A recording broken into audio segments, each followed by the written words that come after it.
A loser, Spotify. I'm actually one of those lame people who's still on Pandora. Spotify is like Snapchat for me. It's just hard to figure out. Despite accounting for 41% globally of paying music subscribers, Spotify suffers from steep losses. 84% of the music streaming firm's $2.2 billion in revenues in 15 went to the music industry in the form of royalty payments. Net losses for Spotify were almost $200 million, despite it being, quote, the best year ever, end quote. This is indicative of our economy now, where the key is to become the leader, raise more money than anybody, suffocate everybody else with an unviable business model, and then begin charging. It's bad for our economy. It's winner take all, and we're going to see more and more of it.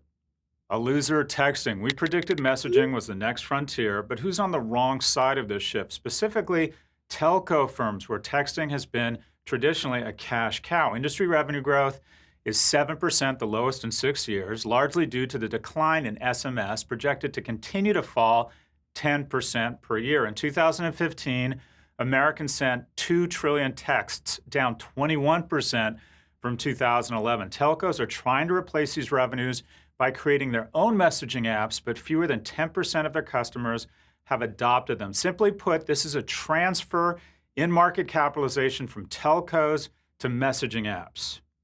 A winner, candy eaters down under. Snickers launched an advertising campaign in Australia in partnership with 7-Eleven that changes the price of the candy bar based on the prevailing mood on Twitter. Quick hint to all men who want to maintain a healthy relationship with their female partner. 1, don't keep score. 2, never let them be cold or hungry. And 3, always make them feel attractive and wanted. I'm going to get a ton of shit for that, but there, I said it. The angrier Twitter users are, the more price of Snickers decline. To take advantage of the savings, consumers have to visit the Hungarithm website and bring in a barcode on their mobile devices. A clever idea that generated a lot of buzz, but they missed the opportunity to close the loop. The site doesn't allow transactions or even connect directly back to Twitter.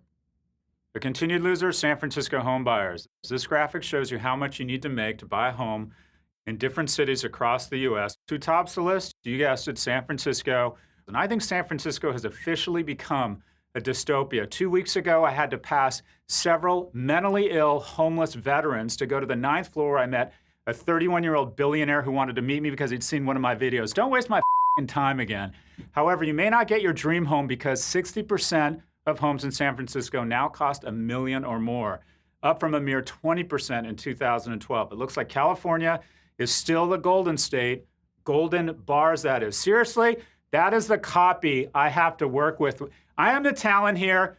I am not a diva. I asked for Haribo, gummy bears, a box of starch, and fresh cut tulips in my dressing room. Is that too much to ask? What's worse than that? What's worse than this copy? I am wearing athleisure. How did I end up in athleisure? Look at this shit.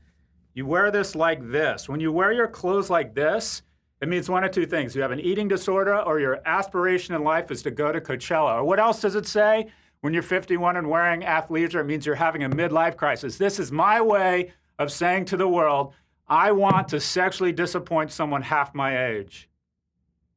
We'll see you next week.